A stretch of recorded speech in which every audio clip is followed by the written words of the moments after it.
innovative, and encouraging? Tune in, Living for the People. This is L. Nathan Hare. Join me right here, 91.3 FM WBNY. Mondays, Wednesdays, and Fridays at 9 a.m. after Amy Goodman's Democracy Now! We'll provide objective analysis regarding current issues. Call 878-5104. It's Living for the People on 91.3 FM WBNY.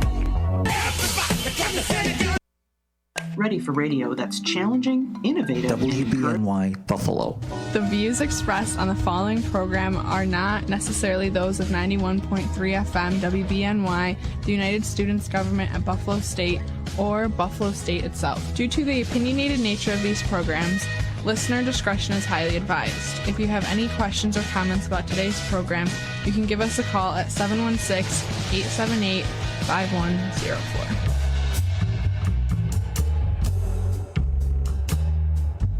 To join Mr. Hare on today's Living for the People, dial 878-5104. That's 716-878-5104. Or go to facebook.com/91.3 WBNY and comment there. That's facebook.com/91.3 WBNY. Courtesy Breitbart. It infuriated me. All right, welcome to Living for the People. This is L. Nathan Hare, your host here for this next hour.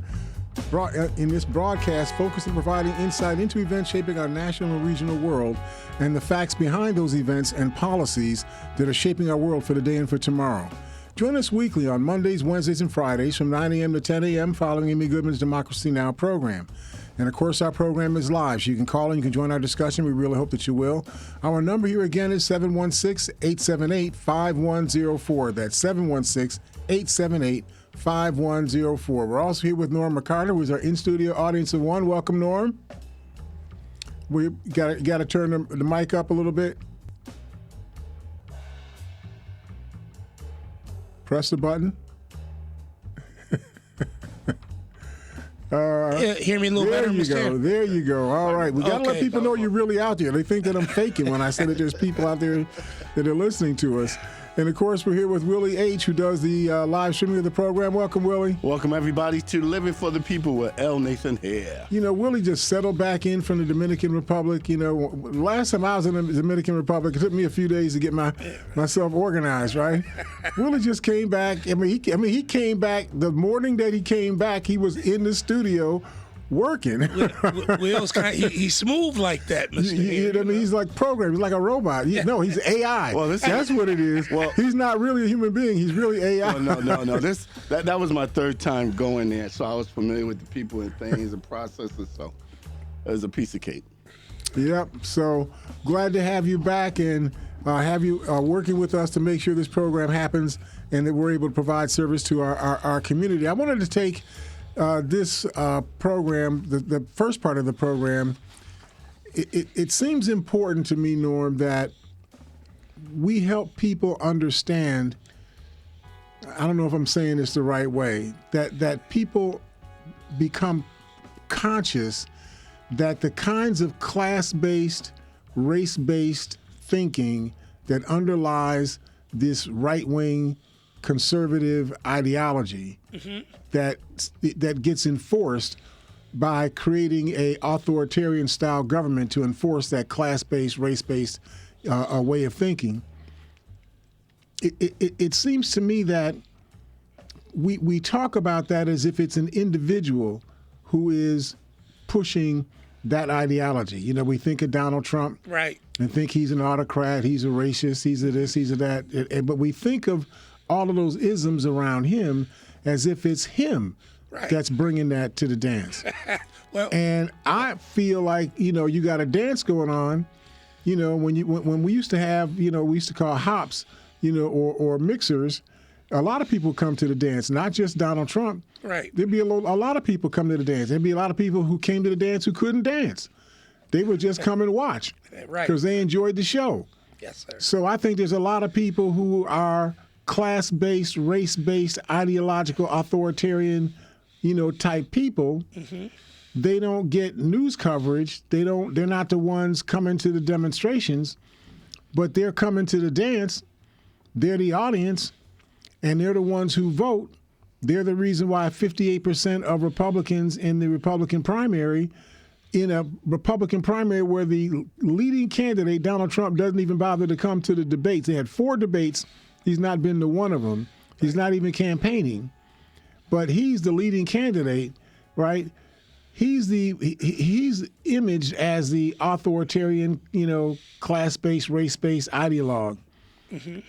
But I think what's important for us to understand that there's a whole bunch of people that are that this is a movement. And no disrespect, because I know you like, attractive ladies and whatnot. Oh, yeah. Nikki Haley, attractive lady. Yeah. She's an autocrat.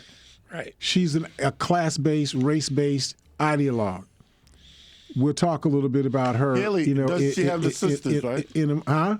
The one that have the sister, they're singers? No. I don't know about the sister and whatnot. Okay. Nikki Haley is the one who was the governor of South Carolina I'm thinking that about Trump somebody appointed else. to I'm be sorry. the ambassador to the United Nations. And on the basis of her strong credentials of being pretty. Yeah, okay. Because that usually makes you a good ambassador. Yeah, well, yeah. If you're pretty. Everywhere. If Right. you're attractive, yeah. Now I don't want that's wrong for me to diss. I don't want to diss her that way. She's clearly a super smart person. Well, yeah. And she's got. But when you're attractive and you can communicate, you do well. I mean, if you got it, if you need a ticket to get in someplace, and you're really smart, you're really talented, Right. and you're pretty, you're getting in the door. Okay, That gets you noticed first. they always let you in. Even if they don't like you, Right. they still let you in. Let's right? see what she got. So, Norm, I just wanted us to begin to talk a little bit about this aspect of it, okay? Is that okay? Well, Mr. Hare, just sitting back and looking at or listening to what you just said, about this being an autocratic. This whole thing is something, and the way I'm looking at it and the way I see it, it was cooked up years ago by the haves. And it's a systematic thing, Mr. Hare. Mm-hmm. It's something that's been put in place, and what they're doing is they're basically just trying to keep their place, and they don't want anybody else slipping in. Can I be really cynical? Absolutely. Can I be really cynical about this? Go right ahead, sir. You get people like Clarence Thomas, Adam Scott, these African, what's her name? What's the lady's name who gets a lot of, the African woman that gets a lot of. Oprah Winfrey? She gets a lot of conservative press. She's like a Condoleezza Rice type person, right? But and she's a perfect example. I'll stop right there. Okay. People in that mode, it appears to me that they have figured out that there's this large body of Americans who really don't like the multicultural democracy that America has become. Right. They want to go back to an assurance that whatever America is, white Anglo-Saxon, European descended people are going to be in control of America, period. Okay. That's their core value. And everything else they need to do to keep that rolling, that's what they do. Right. They're willing to... that's a scam likely call. I don't know why I kept that one, but they're likely to, this Clarence Thomas type ilk a person. What they're doing is they're seeing this large body of Americans who really want this class-based, race-based hierarchy in this country to be enforced through an autocracy in this country. They want that. That's their goal. Right. Right. And so if you sell to that population of people, there's probably out of the, 200 million or so people that are eligible to be, that are age eligible and, mental health eligible to be able to vote. Out of that population of people, there's a good 60 to 80 million of that population who are Donald Trump diehard supporters. Mm-hmm. They're diehard supporters not just of Donald Trump, they're diehard supporters of autocracy. Mm-hmm. They're diehard supporters of race-based and class-based ideologies that are focused on preserving the power structure in this country on a race basis, not the power structure of people who are really smart that wind up becoming the heads of agencies, but people that are class-based and race-based Right. becoming the heads of these agencies, Right. and they will run these agencies around that goal of maintaining that race-based and class-based hierarchy. Right. It's that population of people that people like Condoleezza Rice, Clarence Thomas, these people's names start to get away, or Nikki Haley. Yeah, you know. Condoleezza and Clarence, they're just black folks that says, listen, here, I like the system. I want to be part of the system, so I'll do anything to work within the system, the people who has the power. That's all they are. And Candace Owens was the person who I was trying to think of, right? Yeah. Really pretty woman, right? You got to agree she's a pretty woman. Yeah. But she talks like a monster. She talks like somebody who comes out of some ogre, culture and so on, right? Mm-hmm. But she gets all of this attention from that body of 60, 70, 80 million, authoritarian, class-based, race-based people in the electorate of this country. She gets attention from them. But aren't they just pawns? The Rices, the Clarence they're Thomas? They're pawns, but they think that they're players. Oh, okay. See, that's the problem. Okay. Right? If they really understood that they were being manipulated, by Donald Trump I think they do understand that. But they know if they play the game. Let me chime They'll in real quick. Go ahead. No, I just when you say somebody is a pawn, now let me just be. I'm an avid chess player. I love chess. Uh-oh.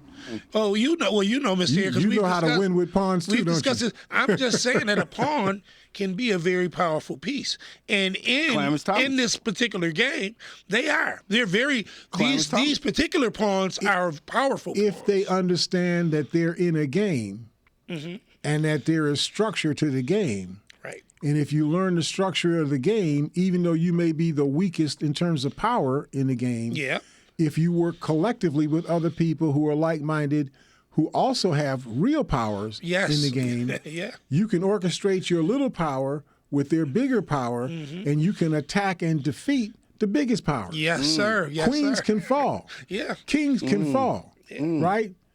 So but that lesson is not being learned by, I believe, a good 70, 80 or so million people who are voters in this country. They're not learning that lesson. Let me pose this question, Monsieur. I just kind of like to know,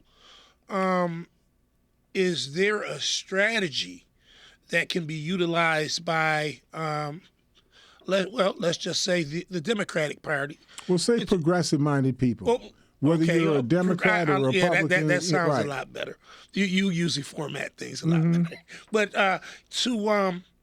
to basically break through this particular power thing that they have, because as we say, it's in place, it's systematic, it's been set up, and how can you break through this? I agree with you, but what we got to do, in my mind, to respond to your point, we've got to find a way to get the progressive-minded people to use their access to the media, their access to art forms, their access to entertainment, and so on, to use that access to help people understand the ridiculousness of these class-based, race-based ideologues. Yeah. You can't just say it's wrong. You have to say that this is ridiculous.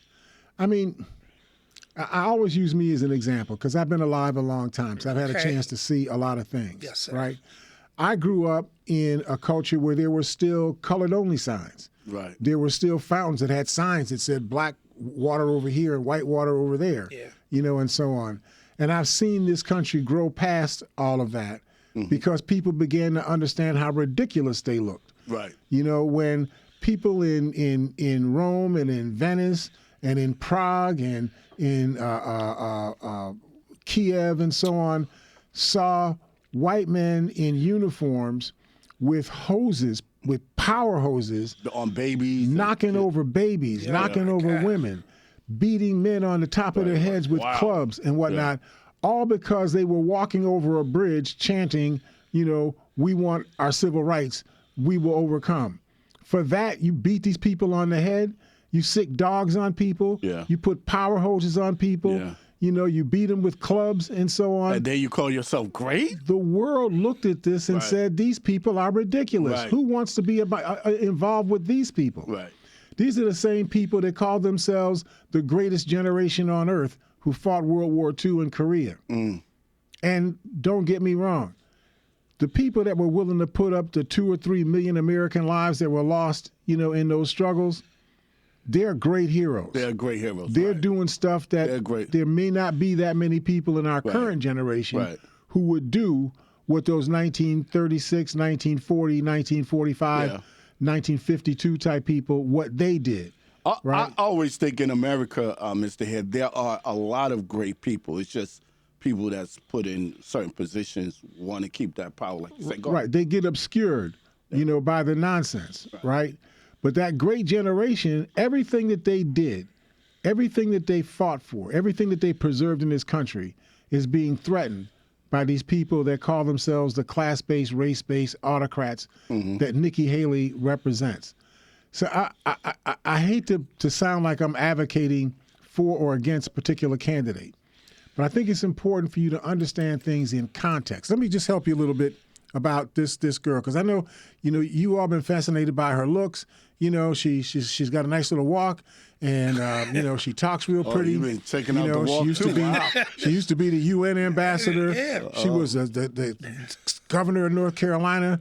I mean, she's a son and daughter of Indian or Sikh people and whatnot. She is. She's a second generation immigrant. She's got the story. She was born and raised in South Carolina, and she even talks with a slight Southern, tint in her dialect and so on. I mean, she's got a lot of that game going. So she got it going on. She have it going on. And she's an immigrant and a minority who's not black.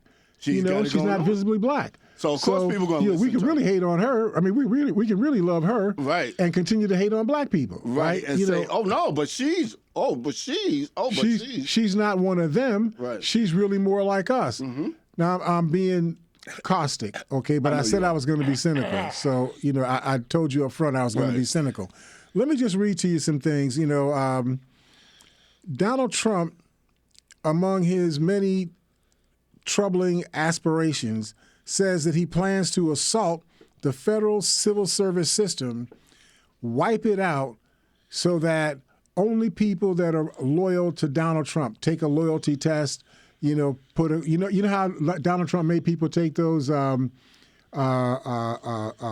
those agreements, those disclosure agreements or whatever it was, that, if you work for him, if you sign this agreement, you can never say anything. You can never repeat anything that he says in your presence, and so on. A non-disclosure agreement. Yeah.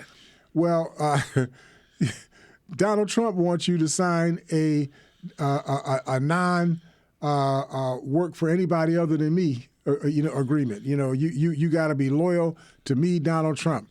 So that's what he wants. He wants to change the rules of civil service so that people that right now have civil service protection, so that they don't get caught up in political craziness every time an administration changes. He wants to take that apart and say, no, I want people to be caught up. Every time the administration changes, I want the ability to snap my fingers and fire all of those people and put new people, in those positions. He wants to be a king, absolute king. So let me just help you with Nikki Haley, your heroine. I know she's, y'all love this, because she looks good and she even speaks well. She looks kind of like Colin Powell. She speaks so well. Oh, okay. So Nikki Haley apparently wants to fire at least transfer every single federal employee after 5 years of service. So you work 5 years, you have to come offline, go to a different job or leave federal service altogether in order for you to stay in the civil service system that she wants to create. Washington Post columnist Catherine Rampell calls this proposal a good way to destroy the basic machinery of our government. It sounds like a clever idea, that, we need to have turnover. You don't want to have the same people, all the time. These people are cleaning your streets. They're paving your streets. They're building your roads. They're building your bridges. They're doing your tax accounting. They're doing your public medicine. They're doing your education. Am I making some sense here? Yeah. Can you imagine what it would be like if every 5 years you had to throw all these people out and put a new set of people in? It would be total chaos. By the time you got the learning curve together, 3 years would have gone by. Yeah. Then you get 2 years of service and they'd have to leave. And what is she talking about? It doesn't make sense. How comes nobody comes with a cream pie and smacks her in the face with a cream pie like you would with Jerry Lewis? Yeah. Because she's being just as ridiculous as Jerry Lewis used to be. Also, when they talk about, you got nuclear scientists, you got food safety inspectors, you got statisticians, you got epidemiologists, you got all these different kind of people that make up the workforce of the state and federal civil service. All of those people would be challenged. Why would you bother to work in a career opportunity that's not a career in the first place? So Haley hasn't gotten very specific about what she would actually do to implement this term limit notion, or what powers or new grants of authority from Congress she would rely on to create this immense havoc. She also she may have gotten the idea from, and I just want to help with the spreading out of who also needs to be held to account to this ideology. Rick Scott, former a senator from Florida. He had an 11-point plan that he called an 11-point plan to rescue America, and he wanted to propose or impose a 12-year term limit on non-defense federal employees. So anybody who's not a soldier, they would turn over every 12 years. He thought that made sense. My point in talking about this is that this ideology is not just Donald Trump. It's not just Nikki Haley. It's not even just Rick Scott. That there's this body of people that I'm suggesting is 60 to 80 million eligible voters in America who believe on this, that think that this is just one nugget of what they want to do if they had power in this country, right? Well, go ahead. Yeah, I'd just like to say, Mr. Hare, with that mindset and that philosophy, and to even bring it out into the public where it can be viewed by people and looked at and understood, Mr. Hare, these are the kind of people we need to get out of there. And with that, as I say, and we always go back to this, it starts with voting and knowing who you're voting for. When you got people like this and you know that this is their background and the way and the things that they want, it does. And how come the public doesn't just see it and just, man, I don't, you know how crazy they are. The thing that really cuts at my craw is that you can be a born-again racist. You can be a born-again Nazi and still be able to understand that what these people are saying is insane. Even if you're insane, you still know that what these people are saying is insane. We are a government, and like you say, we're based on a democratic system we're based this way. It's been set, and they're trying to alter and change this. Right now, this stuff just does not make sense. Anna Marie Cox writes for a magazine called The New Republic. She characterized the policies that are supported by Nikki Haley, this person who is second or third in line to become the nominee of the Republican Party to the presidential race that takes place in 2024 in less than a year. This woman, this is what she believes. She supports granting fetuses civil rights. You know, the 3-year-old, fetus in your womb, it gets the right to read, the right to talk, the right to vote, the right to own property. You mean 3 month old. Right. Okay. In 3 weeks, In 3 weeks. Wow, in 3 weeks. Well, wow. even in a day. A day? If we learn it had gone from being a one-cell entity to being a two-cell entity, that means it's on the way to being a baby. It's got civil rights. That's what she believes, right? Wow. She is she's anti-gun control.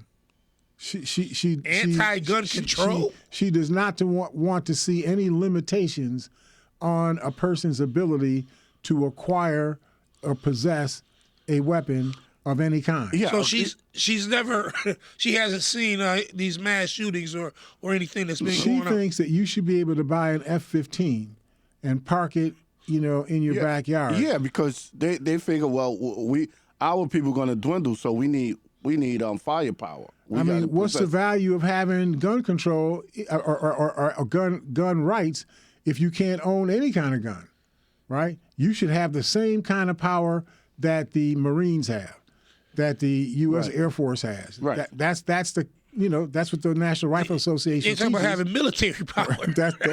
No. You can become military. Right. You ain't born military. You become military. Guys, they want to be You able can to have start your own militia. Right. That's the whole idea. Exactly. That's what they really want, Absolutely, right? yeah. That's it.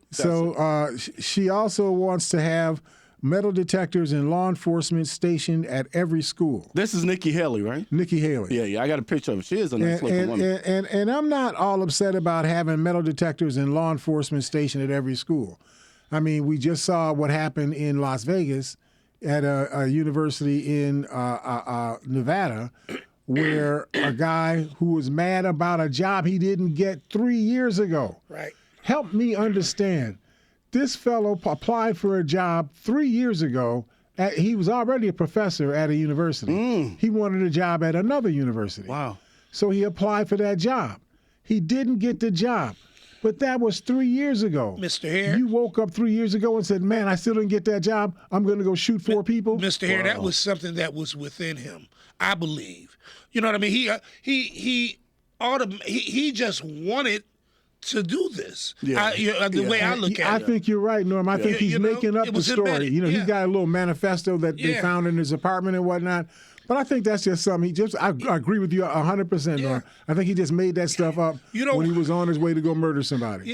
Yeah. He's a professor. You don't wait 3 years. Well, obviously, being a professor doesn't make you smart enough not to do dumb stuff like this. Exactly. Right? Exactly. Well, smart people could do evil things too, guys. So. Now, your cousin, Nikki Haley, I know y'all don't want her to be your cousin again. First she was somebody who was attractive. She don't look now like she's me, your though. cousin. She don't look like me, though. She don't look like you? No, but she is attractive. She though. says she's a fellow minority. Yeah, Don't she look like a fellow minority to you? Well, she got some. Okay, let's not go down that road. Okay.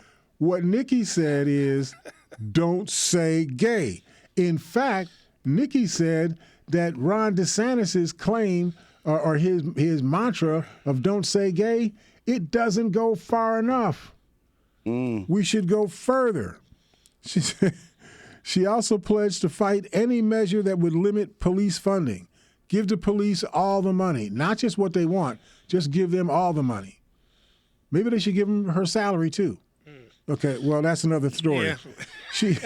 She believes that would change things. Yeah, she believes that critical race theory is going to hold back generations of young people. It would hold you back if you discovered that the people who developed the village of Jamestown, Virginia, would not have even survived as a village if they had not imported 20 African slaves who were brought on a boat that sailed from the west coast of Africa to Hispaniola, from Hispaniola to Jamestown. Well, those people in Jamestown would not even exist today if it had not been for the ingenuity of those 20 African Mr. people. Here, the reason they don't want critical that teaching is because if you notice, a lot of the young people, whether they be white or whatever, they realize, hold up, there was some corruption, there's something wrong. And they know that there's, and even the white, their children, is saying, this ain't right. This ain't right. So that's why they don't want the critical, because the children are realizing, no, what you guys did was wrong. Right. And we got to make this right. Let me just expound on that also.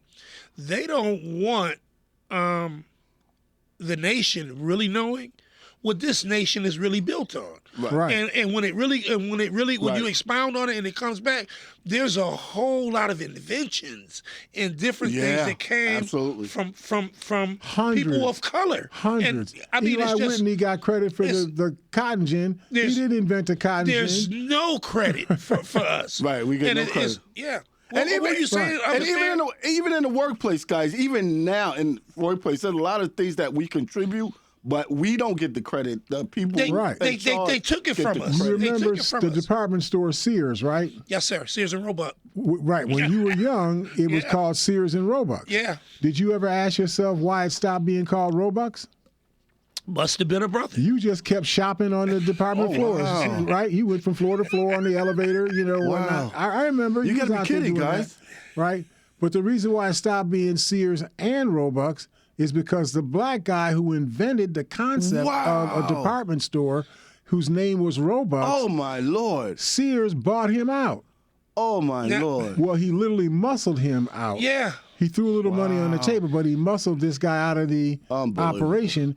And then Sears got all of the credit for the development of department stores. Wow. And virtually no one remembers that it was Roebuck who actually invented the model. A black man. Oh, my Lord. And when you look at it and you just basically break that down, the structure of the way that we have our malls set up is due to a brother of color. And the core, larger issue here is you get the Nikki Haley type people who is a minority herself joining people asserting that it would make white people feel bad, white kids feel bad if they learn the maliciousness, not of white people as a whole, but the maliciousness of the white people who financed or actually did the kidnapping of African people,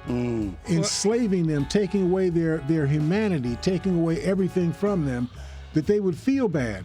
But nobody ever questions, well, how about the African children who feel bad that you treat them and their parents as if they were monkeys, as if they were livestock, that they were unable to defeat the people who did these vicious, horrible things to them, that visited this Holocaust on them, that they didn't win the fight and so on. How did you feel? I know that I felt, I began to understand this stuff when I was 8 or 9 years old. I began to read on this stuff.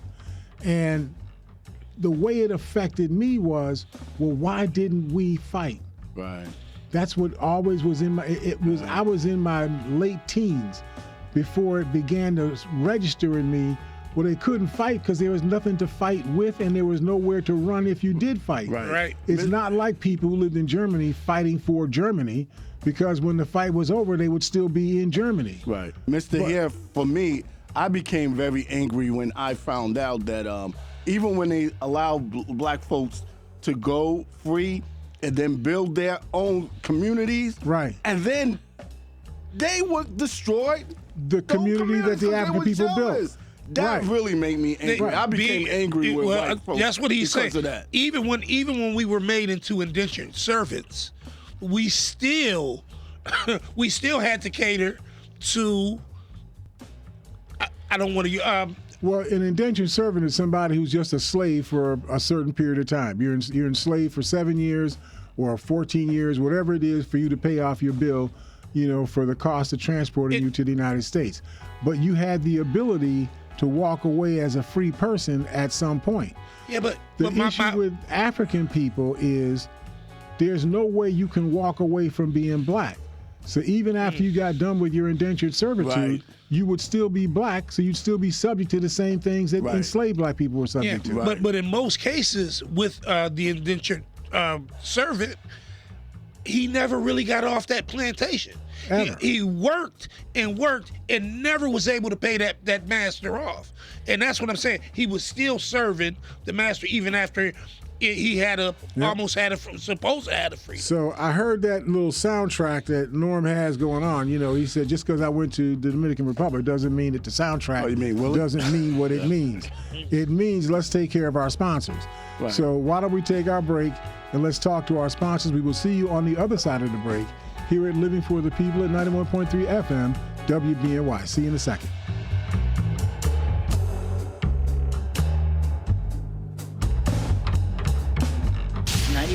FM WBNY is proud to present Democracy Now! With Amy Goodman. Welcome to Democracy Now! Award-winning investigative journalism. Is the NRA imploding? Providing relevant analysis that makes you think. Secret State Department documents, including evidence of U.S. war crimes. Fact-finding reports you will not hear elsewhere. Democracy Now! Airs Monday through Friday, 8 a.m. on 91.3 FM WBNY Buffalo. Ready for radio that's challenging, innovative, and encouraging? Tune in, Living for the People. This is L. Nathan Hare. Join me right here, 91.3 FM WBNY. Mondays, Wednesdays, and Fridays at 9 a.m. after Amy Goodman's Democracy Now! We'll provide objective analysis regarding current issues. Call 878-5104. It's Living for the People on 91.3 FM WBNY.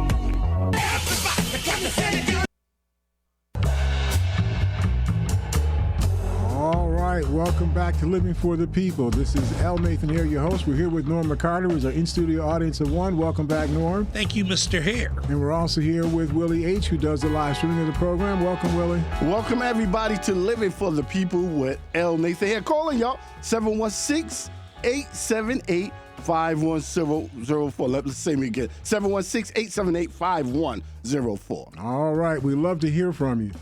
And so just a little bit more on understanding who Nikki Haley actually is. Not based on what Nate Hare says she is. All right. These are the words coming out of her mouth. Yes, so sir. she's got to be responsible for the words that come out of her mouth.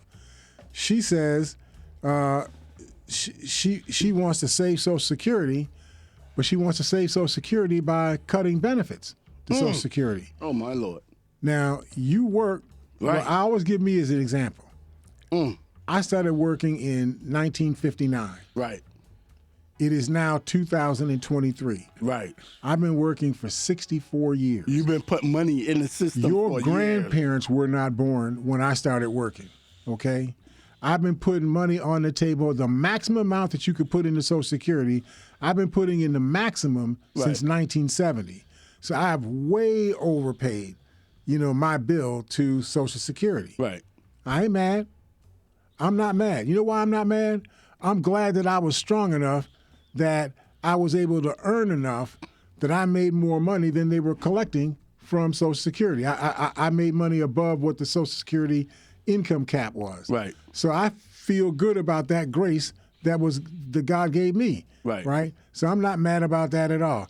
And I'm glad that I could sow into the general pool, right, so that all the people, when they get to be 62 or 65, whatever your retirement age is, that you have a floor of income that ensures that you're not going to die from starvation. Right. You're not going to die from malnutrition. You're not going to die for lack of medical care. Right. You're not going to die of exposure. Right. You're not going to die of thirst, and right, so on, right? That's what the Social Security Administration and was. it's only right, because you put in money in the system. Now, to save the system, right, she says cut benefits, cut off food, cut off medical care, lower cash, subsidies. Really don't care. Right? At the same time, she wants to cut taxes. The same thing that we've been talking about for weeks. They want to cut taxes, and the way they want to pay for cutting taxes is to reduce services that we as a society agreed that we were going to do collectively to provide these services to each other. That's what you use taxes for, to provide services to each other in common, right? She says, no, let's not do that. Let's reduce services so that we can cut taxes, and let's not bother to provide those services to each other that we said we wanted to provide, because the people that are putting money in my pocket, a guy just gave me $500,000 for my campaign. He ain't interested in you increasing Social Security benefits. Are you speaking of the appropriation tax? No, I'm talking about an individual billionaire. Right. Said, and Nikki, I like what you're talking about. Right. Here's $500,000 that I'm putting through my political action committee. Right. That I'm sending to your campaign. So in her eyes is, let me take care of those people that take care of me. We used to call people sugar daddies. Yeah. She's a sugar daddy. She's a multi sugar daddy, Yeah, right? right. And so she talks about the Palestinians. Her issue with the Palestinians is, well, Hamas and Iran, they don't want a two-state solution. In the United States, there are people that don't want black people to be able to vote. That don't want brown people to be able to own property. That don't want Asian people to be able to open up businesses and have the businesses have their names on the streets, and so on. There's lots of people that don't want things that don't meet whatever it is their, ideological or bias issue. Right. That you don't make policy based on that. Right.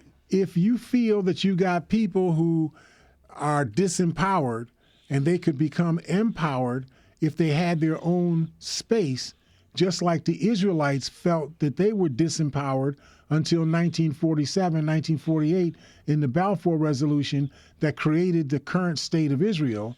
They were empowered by having a state created for them. Obviously, Palestinians would be empowered to have a state created for them. If there are Palestinians who don't want a separate state, they want to fight for knocking Israel out, well, take them 3 sticks you got and those 2 rocks and go fight Israel. In the meantime, we're going to build a Palestinian state. That's the way to go forward. But Nikki Haley doesn't see that.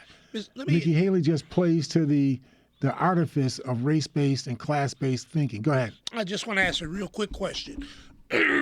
Over in Israel and Palestine, is there any other resolution that would work over there other than a two-state solution? The other resolution that could work, I shouldn't say could work. Let me just say it's a thought process that needs to be thought out. Jordan exists on the border of Palestine. Syria exists on the border of Palestine. Israel exists on the border of Palestine. Maybe the right way to go forward, if you can't create a Palestinian state because people are just too crazy, because that's what it seems like to me. I'm just be blunt. I understand why the Palestinians are mad.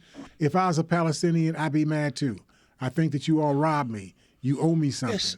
You need to compensate me. Yeah. And you never compensated me for the robbery that you did to me. I did not agree for you to take half my land and give it to somebody else. But they tried to compensate them with the Balfour solution.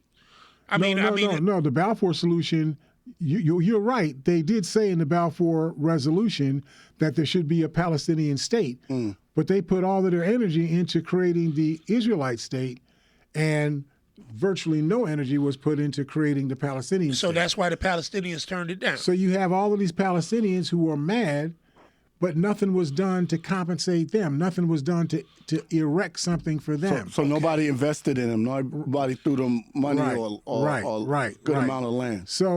But to argue that the reason why we're not going to pursue a Palestinian state is because Hamas doesn't want it. Hamas is a very narrow advocacy. You could even call them a terrorist, organization. Right, that's what they are. I know they don't see themselves as terrorists. They see themselves as nationalists. So whether you call them a nationalist organization or a nationalist terrorist organization, whichever way you want to characterize them, they're just a small body of people, maybe 20 or 30,000 people out of the 8 or 9 million Palestinians that live in the Palestinian corridor. Right. They're just a small body of people. Iran is not Palestinian. Iran is another country altogether, not even adjacent to the Palestinian corridor. So they don't have anything to do with it. Just because Iran says they don't want to see a Palestinian a two-state solution, that's got nothing to do with anything. Why would you care what they say? They don't have a vote, and so on, right? So she's hanging her hat on something that is factually not true. It is clearly deception.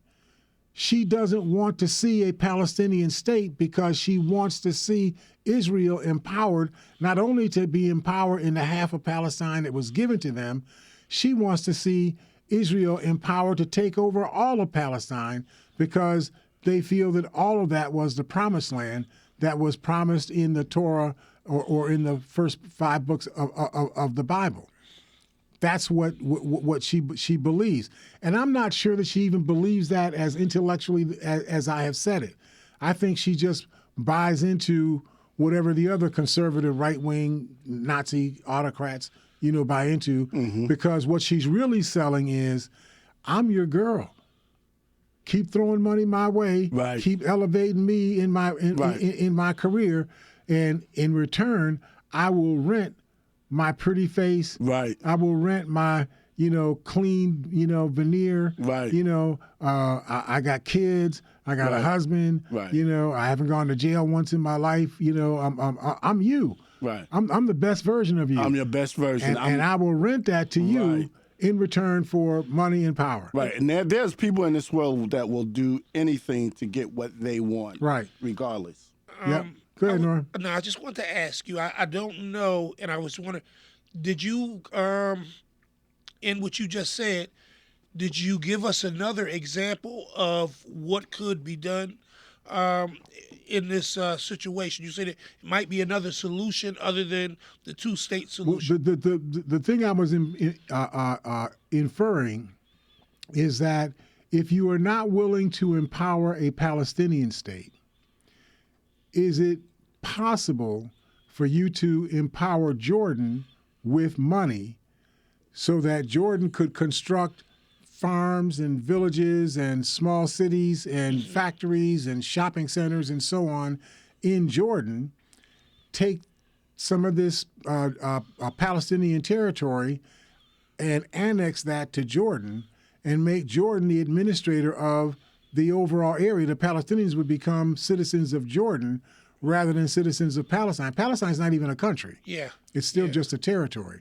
So they could become citizens of this greater Jordan. Now you got Syria. I know you don't like Syria, but again, the same model because they're adjacent to Palestine.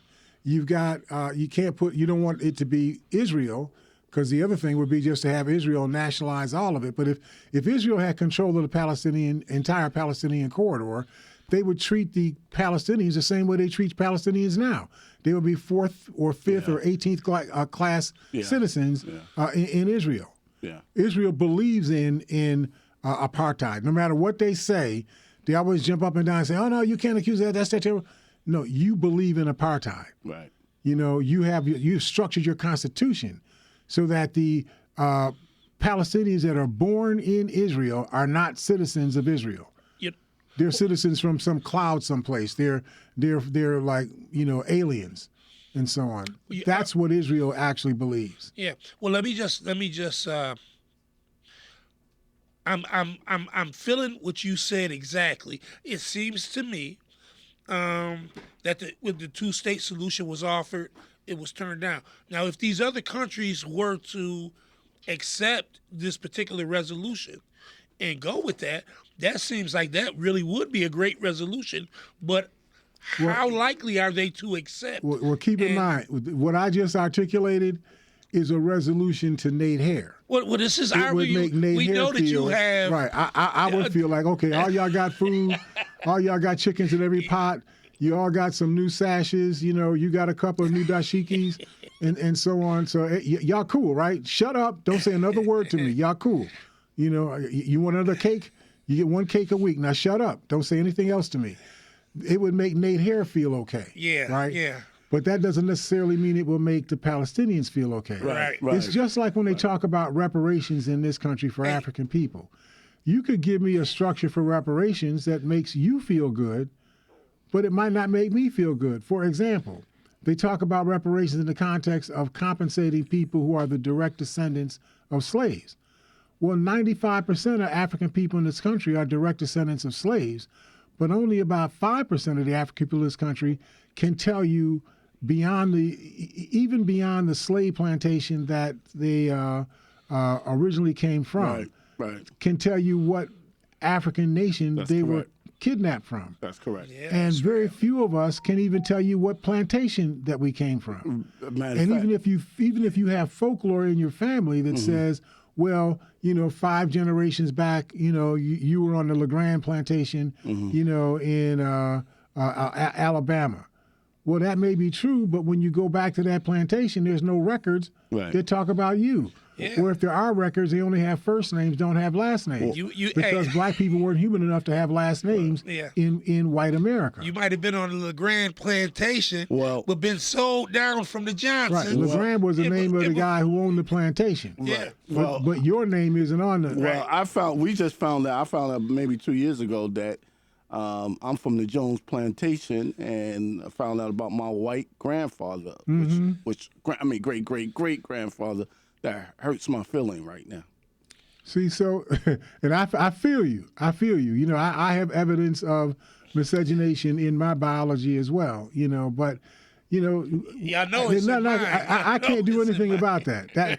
That's a crime that was committed, and I have to live with the evidence, with the result of that crime. Yeah. But my point is that how I've visualized reparations may be radically different than how you visualize reparations. The Palestinian people have different kinds of people with different kinds of thoughts. I heard a guy, this maybe 15, 18 years ago, his issue was that the cemetery that his great-grandmother was buried in, he lived next to that cemetery. He took care of that cemetery. They had a vineyard, you know, a grape-growing, you know, farm next to the cemetery. Right. He took care of the farming, you know, on that farm.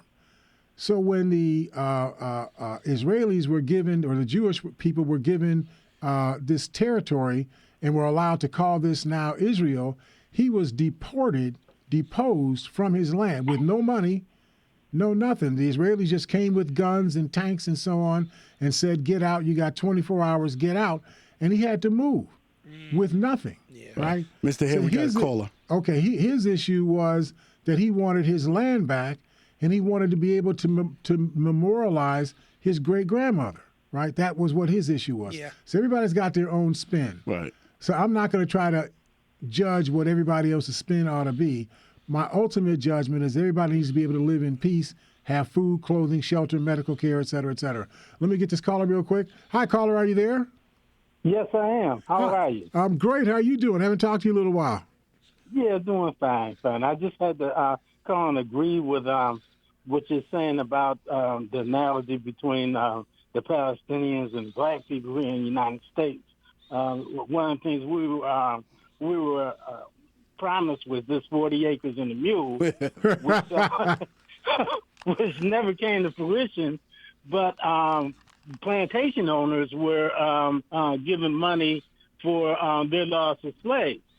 So everything, everything went in the favor of plantation owners, and black people were basically, left out in the cold.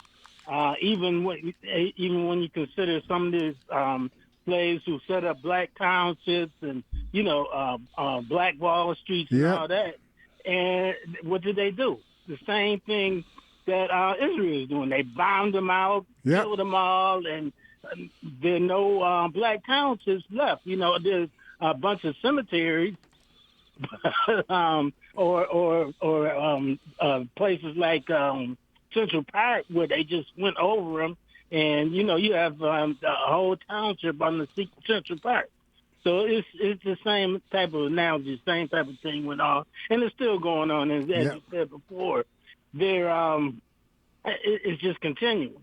And just the last point I want to make, I know you've been talking about Nikki Haley, but none of these Republicans are any good. I mean, there's not a good one in the field. Even when you talk about someone like Liz Cheney, who participated in the in the commission, in the investigation, right? Right. But she supported Trump for 90% of his policies.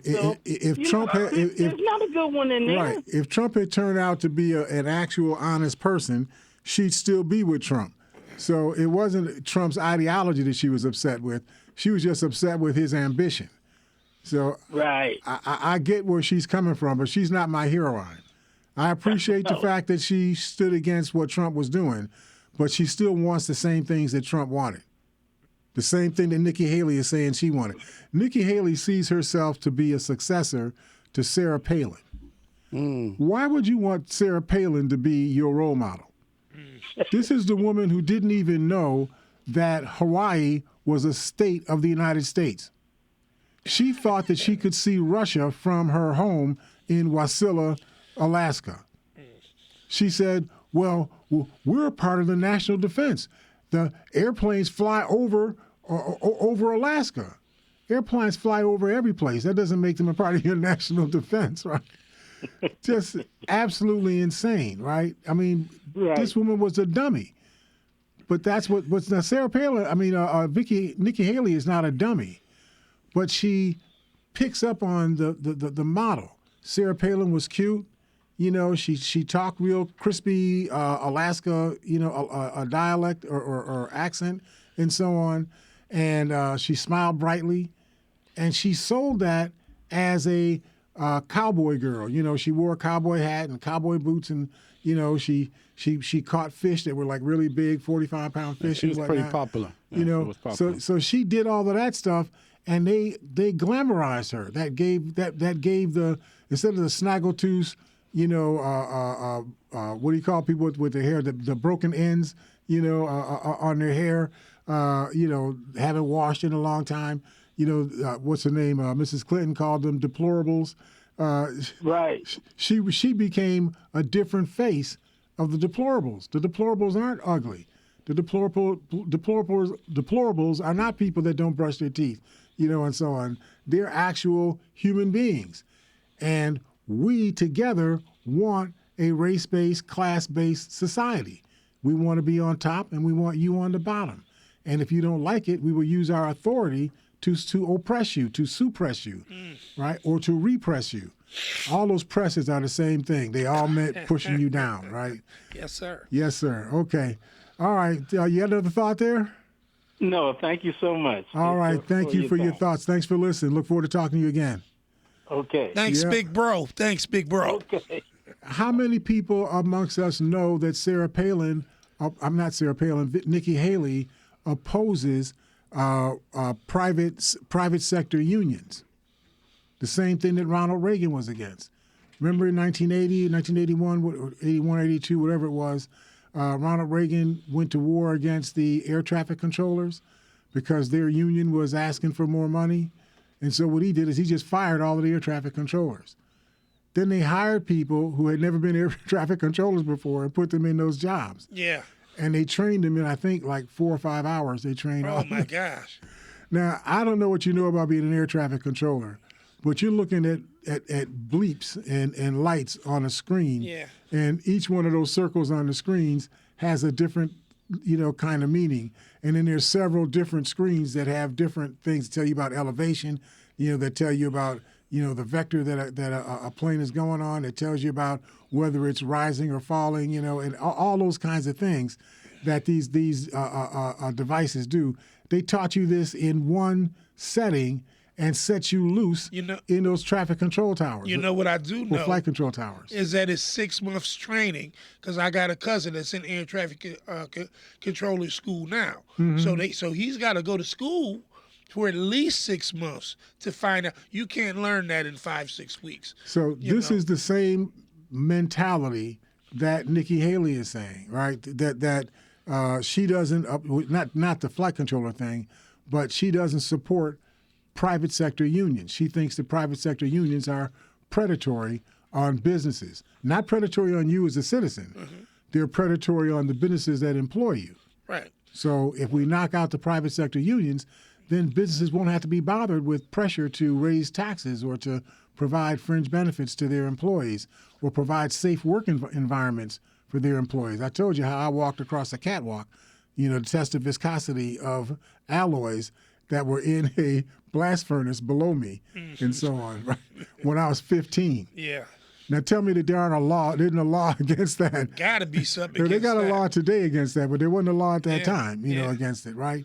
It's that sort of stuff. These provisions that we have in the society, they exist because of prior experiences that we have had. We learn from our prior experiences that there are some things that need to be in place to keep people from getting hurt. That's why critical race theory is so important. There you go. I mean, really, it really is. Really is important. Really is.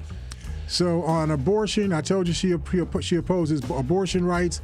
On immigration, she says, well, anybody that wants to work hard and obey our laws, we want them to be and they honor our traditions. We want them to feel welcome in this country.